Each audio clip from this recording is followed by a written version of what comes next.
Okay. Hi, everybody, and welcome to this week's Menopause Matters Live. I'm Vanessa, the Menopause Specialist. And before we start, I just want to let you know that my bi-monthly masterclass is happening on Wednesday, the 17th of July, 7:30 p.m. live on Zoom. And it's called Fix Fatigue Fast, Your Roadmap to Unlimited Energy and Maximum Motivation for Perimenopausal and Menopausal women, or women over 40, basically. So that's on the Wednesday, the 17th of July. The registration page isn't live yet, but it will be soon. So as soon as that is live, I will share the details. Okay, so Menopause Matters Live, and today we are diving into the world of iron. Might sound quite niche, but because I specialize in fatigue, I know that a lot of you will have been to your GP if you're struggling with fatigue, and you will have had your iron checked or supposedly checked.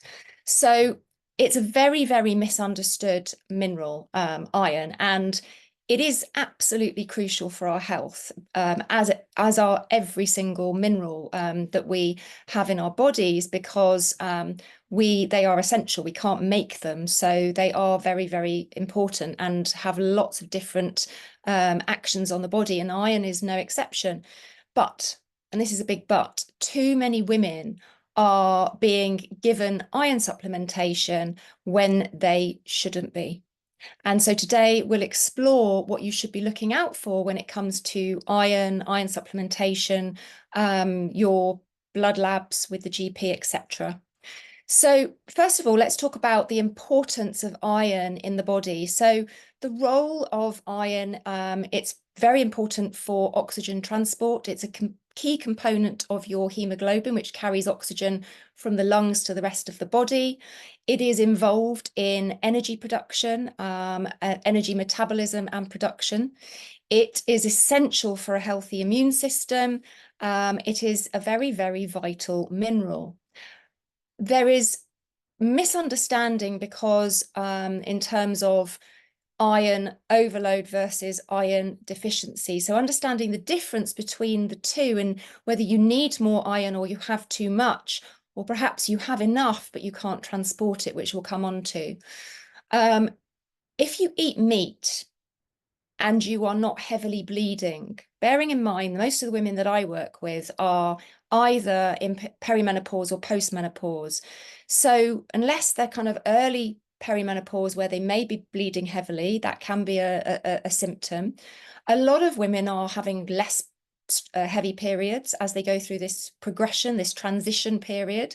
And when you hit menopause, of course, you're no longer having that monthly bleed. The chances are that you're not deficient in iron if you eat meat. Now, can you get iron from a plant-based diet? Yes, you can, but it's not heme iron, and heme iron is the most absorbable. It's the most readily usable iron for the body. Plant versions of iron have to be converted, and it's not as straightforward. There are issues; it can be blocked for various reasons. So if you're vegan or vegetarian, you absolutely can be deficient in iron. But if you're eating meat on a regular basis and you are getting symptoms of lack of iron, is it really that you haven't got enough? Should you be supplementing, or is there something else going on which is not being looked at? Symptoms of deficiency are fatigue, weakness, pale skin, shortness of breath, and dizziness. And symptoms of overload can be joint pain, abdominal pain, fatigue as well, and an organ damage, which obviously we don't want things to go that far. So when are iron supplements necessary? They're used, often prescribed to those who have been diagnosed with iron deficiency, anemia by a healthcare provider. There are certain health conditions, like chronic health conditions, as I said, very heavy menstrual bleeding, GI disorders, so gastrointestinal disorders, or after major surgery, for example. And as I said, if you're a vegan, then iron deficiency can very much be a problem. But There are risks with having too much iron. It causes oxidative stress on the body. It can lead to inflammation, and it can potentially worsen your menopausal symptoms. What a lot of people, because they don't do mineral testing, don't realize is that iron has, because every single mineral has an impact on other minerals. So it can actually cause other imbalances if there's too much excess iron in the body. And too much iron can also cause constipation. If you've ever been put on iron supplementation by your GP, you might have got constipated. It's one of the common side effects. It can cause nausea and it can cause stomach pain as well. So how do you determine, or how should it be determined, whether you have truly got iron anemia deficiency or that there's something else going on in the body? It should always be confirmed with blood tests. While the mineral test that I run does show us an iron marker, I would never look at that and take that as true measure of iron in the body. Always better to get blood tests done, but it's the markers that are looked at with the blood tests that are so important. So there are a few different markers, and unfortunately, what I have seen over the last few years is that ferritin, which is one of the markers, is being used on its own to diagnose iron deficiency, and then people are being put on supplements for iron just based on that marker. So the other markers that are looked at, serum iron is the amount of bound iron in your blood. You've got total iron binding capacity, which measures numerous proteins, the main one being transferrin, that bind to iron. And then ferritin, which is a storage protein for iron, and it's intracellular, which means that it is actually located in the cells, not in the blood. And so when we are measuring ferritin, when we're doing a blood test, we're measuring the blood.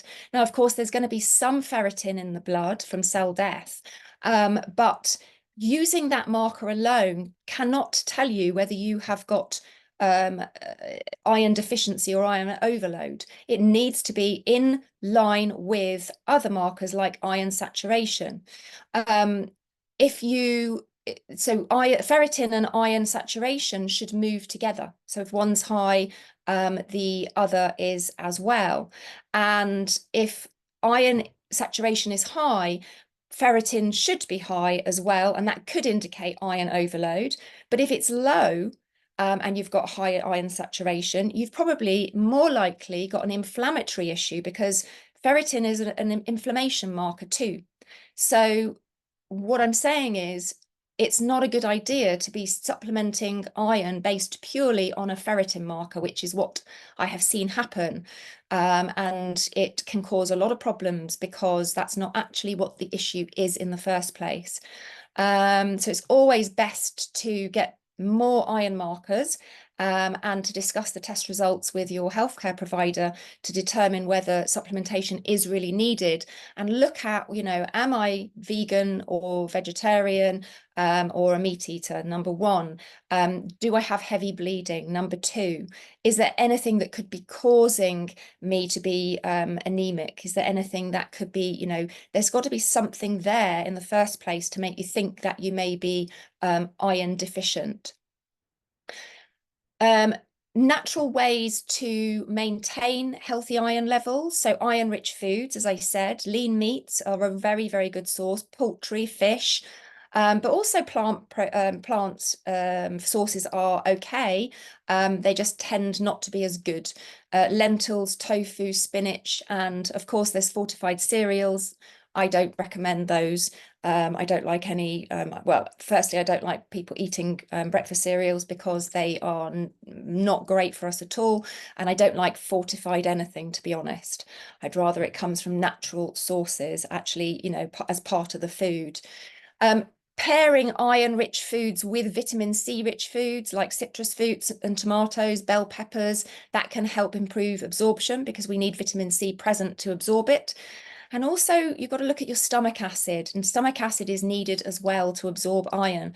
And as we age, so many of us are lacking in iron, in stomach acid. And if we don't have enough stomach acid, we can't utilize iron properly, we can't utilize B12 properly, lots of things.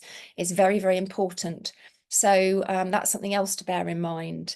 And also avoid eating things that inhibit iron absorption when you are having foods rich in iron, especially if you are feeling that there's deficiency.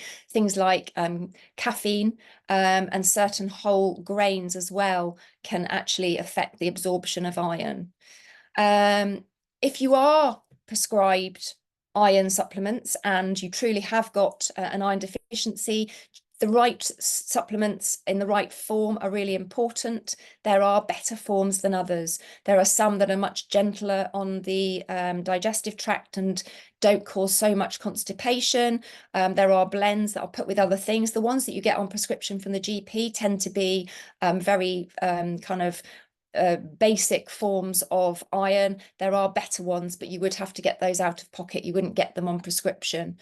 And the timing when you take your iron supplements, they should be taken with vitamin C and to enhance the absorption, unless it causes stomach upset, in which case then sorry, and on an empty stomach. But if it causes stomach upset, then you can't do it on an empty stomach.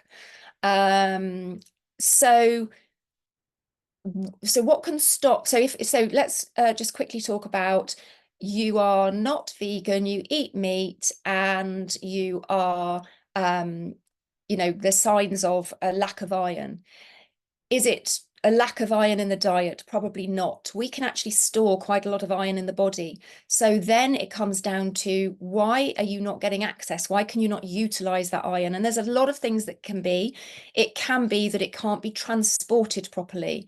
And that is coming down to things like, can you produce a protein called ceruloplasmin, which is important for iron transportation. So we have to look at all aspects. Can we absorb it properly? If it's in our diet, we're eating it, there shouldn't be a lack of it. Why are we lacking it? Giving us supplements isn't going to be the answer, because you're just loading more iron into the body when the body has already got enough there. So then you've got to look at what is going on. Why can't we utilize that iron properly? Why is it not being made available, bioavailable for the body? So that hopefully gives you a bit of a more insight into iron and why just blindly taking iron supplements is not a good idea. It can be very damaging to the body. If you think about the way that iron rusts, that's kind of what happens in the body when you've got too much. It's oxidizing, and it's really not healthy for us to be loading loads of iron when we don't need it. What we really need to do is look at why we can't get access to what we've got and what we're eating, and sort that out, fix that first. And that's something that I work with clients to do, because it's all part of the mineral balancing and the gut work that we do as part of Revitalize Your Menopause. If you've got questions, please do ask them in the comments, or feel free to send me a message. And I will answer as best I can. Please remember, if you're not my client, I can't give you advice on whether you should or shouldn't take something or any specific supplements. I need to know a lot about somebody before I can make those kind of recommendations. But general questions, I'm very happy to answer. You can put them in the comments, you can message me, you could email me, I don't mind. And yeah, if you found this interesting, please do like and share where you're watching this so that others get to see it. With Facebook and Instagram, I know in my group you can't share it, but certainly on Instagram, the more people like it, Instagram then will show it to more people. So if you can give it a like, give it a save if you found this interesting and you want to come back to it, then that would be fabulous and much appreciated. All right, I will leave it there for now. Have a great week, and I shall see you next week, Thursday, 12:30 p.m. British summertime. All right, take care. Bye for now.